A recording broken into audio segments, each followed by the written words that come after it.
ওকে, mileage আসছে হচ্ছে 40.84, লাস্টে ছিল 37, তার আগে 43, তার আগে 42, তার আগে 39, এরকম ভাবে চলতেছে আর কি। 312 কিলোমিটার চলছে এত ফুয়েলে। এবং ফার্স্টের থেকে যখন থেকে আমি ব্লগ করা শুরু করছি ওইখান থেকে এখন পর্যন্ত যতবারই আমি তেল ঢুকাইছি আপনাদেরকে সবসময় জানাইছি যে এটার মাইলেজ কেমন আসতেছে।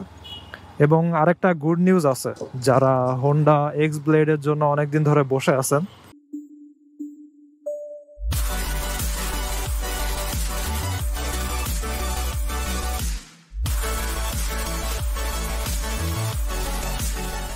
এই হোয়াট ইজ আপ।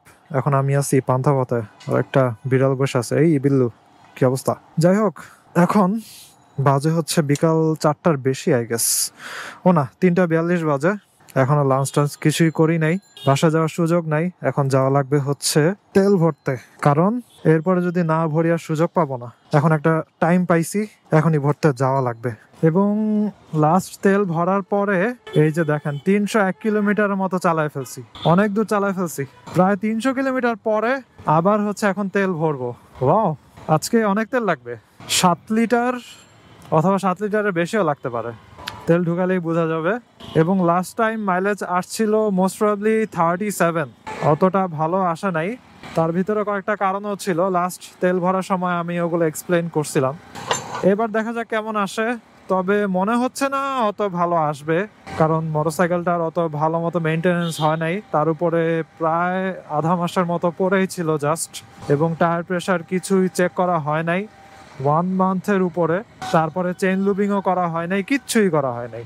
তো যদি অবস্থা হয় এরকম, তাহলে মাইলেজ তো কম আসবেই, কারণ টায়ার প্রেশার যদি ঠিক না থাকে এবং লুবিং যদি ঠিক মতো করা না হয়, তাহলে মোটরসাইকেলের শক্তি খরচ হবে বেশি এবং চলতে কষ্ট হবে বেশি, আর তখনই মাইলেজ ফল করবে। যাই হোক, আসাদ গেটের দিকে যাই, তেল ভরার পরেই বোঝা যাবে যে কি অবস্থা এভরিথিং এর। বাসের সাথে পাল্লা দিয়ে যাওয়া লাগতেছে, দিস ইজ ঢাকা, এভাবে চলা লাগবে, নাইলে পদে পদে খালি আটকা যাব, অনেক সময় লাগবে যেতে, এইভাবে রিস্ক নিয়ে না চললে। যাই হোক, ট্রাফিক মোটামুটি কম আছে। এবং যেদিন আমি চলতেছি ওই দিনটা হচ্ছে বুধবার।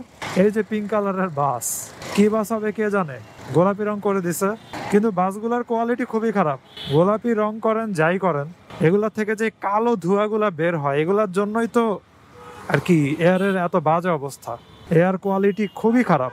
এবং ঢাকা তো হচ্ছে পুরা বিশ্বে 1 নাম্বার, ঢাকার এখন ধারে কাছেও কেউ নাই। সেকেন্ড পজিশনে যে আছে তার হচ্ছে 250 থেকে 300, আর ঢাকার এয়ার কোয়ালিটি ইন্ডেক্স হচ্ছে 500-র উপরে, পুরাই একটা ডিজাস্টার সিটি। অল রাইট, চলে আসছি হচ্ছে আসাদ গেটে।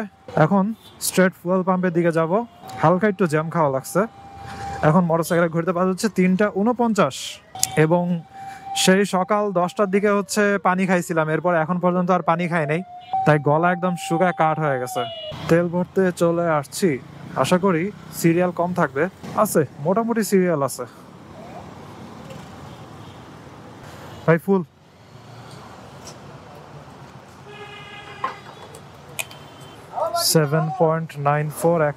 ওকে, তাহলে এবার দেখি মাইলেজ কেমন আসলো। 7.94, 1000 টাকা নিছে, তাহলে লিটারে কত গেল? 1000 ডিভাইডেড বাই 7.94, 125.9, 126 টাকা নিছে। ওকে, তাহলে ফুয়েল লগ অ্যাপে যাই, প্লাস দেই fuel.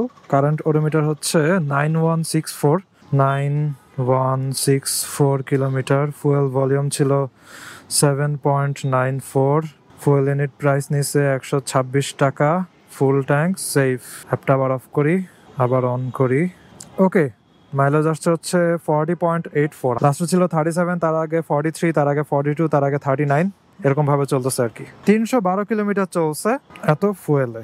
Let's get going again. ওদিকে অনেক জ্যাম, ভাবতেছি মোহাম্মদপুরের ভিতর দিয়ে চলে যাব। বামে ইন্ডিকেটর দিয়ে দিলাম, মোহাম্মদপুরে ঢুকি।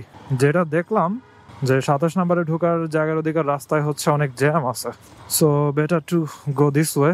দেখে নেই মোহাম্মদপুরের কি অবস্থা। ওরে রে, মোহাম্মদপুরে তো জ্যাম, তাইলে এখান দিয়ে বের হয়ে যাই। থাক, কি আর করার, সব জায়গাতেই জ্যাম। যাক, আমি আস্তে আস্তে ছেড়ে দিছে। Let's go, let's go. তো মাইলেজ আসলে হচ্ছে 40, not bad, also not very good. Very গুডও বলা যাবে না, আবার খারাপও বলা যাবে না। এবং একটা ভালো মেনটেনেন্স মারা লাগবে, এবং chain loop, tyre pressure check সব কিছু করা লাগবে। এবং চেইন লুপটা নিজে নিজে দিয়ে দিব। আর মোটরসাইকেলটা একটা ওয়াশও দেওয়া লাগবে। নতুন গ্যারাজে নেওয়ার পরে হচ্ছে ওয়াশ টোয়াশ কিছু দেই নাই। আর ইঞ্জিন অয়েলটা হচ্ছে 1600 কিলোমিটার পর্যন্ত চলছে, আরও চালাবো 2000-2500-এর মতো যাব, তারপরে হচ্ছে চেঞ্জ দিব। এবং স্পার্ক প্লাগ হচ্ছে রিসেন্টলি চেঞ্জ হয়েছে, এখন যে মাইলেজটা আসছে আর কি ওইটা হচ্ছে আগের স্পার্ক প্লাগের। নতুন স্পার্ক প্লাগের মাইলেজ হচ্ছে এখন থেকে কাউন্ট হবে। আর আমি একটু বেশি চালায় ফেলছি এবং এটা শুনি যে তেল যদি অনেক তলানিতে থাকে তখন নাকি তেল একটু বেশি খায়। আই ডোন্ট নো, হইতে পারে এটা, কারণ মনে করেন ঝাঁকি টাকি লাগলে তেল তো উপরে উঠা যায় এবং হয়তো ওইখানে এয়ারগুলো একটু বেশি মিক্সচার হয়। আই ডোন্ট নো, এটা আমার একটু সার্চ করে দেখা লাগবে এবং রেডিট কমিউনিটিতেও একটা পোস্ট করব, দেখি তারা কি বলে। সো 37 থেকে 40-এ আসছে, নট দ্যাট ব্যাড, ইমপ্রুভমেন্ট হোক এইটাই চাই। এবং মোটরসাইকেলটার বয়স 2 বছর পার হয়ে গেছে, যদিও কিলোমিটার অত হয় নাই, এখনো 10,000 কিলোমিটার আমি চালাইতে পারি নাই। টোটাল হচ্ছে 9165। সো এক্সপেকটেশনের তুলনায় অনেক কমই হচ্ছে মোটরসাইকেলটা রাইড হয়েছে। আমি যে শোরুমে নিয়ে গেছিলাম তারা বলতেছে যে এতদিনে তো 20,000 আপনার করে ফেলার কথা, এদিকে 10,000-ও হয় নাই। Sad thing. দেখি গাড়িটার সাইডে দিয়ে ডানে ঢুকে যাওয়া যায় কিনা। ডানে গিয়ে লালমাটিয়ার গলি দিয়ে ঢুকে যাব। জাস্ট একটু স্পেস পাইছি, যাক ঢুকে গেলাম 27 নম্বরের সাইডের গলিটাতে। পারফেক্ট, এবার এটার ভিতর দিয়ে সোজা চলে যাবো। 27 নম্বরে মেন রোডের জ্যাম কে খায় বলেন? এমনি হচ্ছে পেটে অনেক খিদা, সকাল থেকে ভাত টাত কিছু খাইতো নাই, পানিও খাই নাই, এর উপরে যদি জ্যাম খাওয়া লাগে তাহলে কেমনে হয়? তো আপনাদেরকে মাইলেজের আপডেটটা দেওয়ার জন্যই হচ্ছে ভিডিওটা করা। এবং ফার্স্টের থেকে যখন থেকে আমি ব্লগ করা শুরু করছি ওইখান থেকে এখন পর্যন্ত যতবারই আমি তেল ঢুকাইছি আপনাদেরকে সবসময় জানাইছি যে এটার মাইলেজ কেমন আসতেছে। এবং আরেকটা গুড নিউজ আছে, যারা হোন্ডা এক্স ব্লেডের জন্য অনেকদিন ধরে বসে আছেন, ওইটা হচ্ছে এক্স ব্লেড আবার বাংলাদেশে লঞ্চ হয়েছে এবং এখন হচ্ছে FI সিস্টেম দিয়ে তারপরে মোটরসাইকেল লঞ্চ করা হয়েছে। আর যেহেতু FI আসছে তাই এখন মাইলেজ আরও বাড়বে এবং অনেকেই আশা করতেছে যে এটা 55 থেকে 60 এরকমের যাইতেও পারে, কারণ এক্স ব্লেড বাংলাদেশে সবচেয়ে বেশি বিখ্যাত হয়েছে এই মাইলেজের কারণে এবং মানুষেরা এই মোটরসাইকেলটা খুঁজে সবচেয়ে বেশি মাইলেজের কারণে। এবং আমি নিজেও কিনছি মাইলেজের কারণে, যেন খরচ কম পড়ে। এবং এই 2 বছরে আমার অনেক কম খরচ পড়ছে। আর আমি চিন্তা করছি একটা ভিডিও করব যেখানে হচ্ছে আমার এই 2 বছরে এখন পর্যন্ত যত খরচ পড়ছে, তেলের খরচ প্লাস আদার মেনটেনেন্স অথবা জিনিসপত্র যা কিনছি ওগুলার খরচ সব অ্যাড করে আপনাদেরকে একটা হিসাব দিব যে আমার কেমন খরচ গেল। তবে এখানে একটা ক্রাইটেরিয়া আছে, ওইটা হচ্ছে নতুন মোটরসাইকেল কেনার পরে 2 বছর চালানোতে আপনার যেমন খরচ পড়বে, একটা সেকেন্ড হ্যান্ড মোটরসাইকেল যত কিলোই চলুক না কেন ওইটা কেনার পরে আপনি যদি 2 বছর চালান ওইখানে খরচ অনেক ডিফার করবে। সো ওইটা অবশ্যই মাথায় রাখা লাগবে। এজন্য বাজেট যদি একটু বাড়ানো লাগে তারপরেও নতুন কিনাই ভালো, কিছুদিন ওয়েট করেন তারপরেও নতুন কিনেন। সো ভিতর দিয়ে রাইড করে আমি 27 নাম্বার পার হয়ে গেছি, এখন আমি চলে যাব আমার বাসার দিকে ধানমন্ডিতে। তো আজকের ভিডিওটা এরকম সুন্দর একটা বিকালে শেষ করি। I hope you guys like this video, and if you're watching for the first time you can kindly subscribe.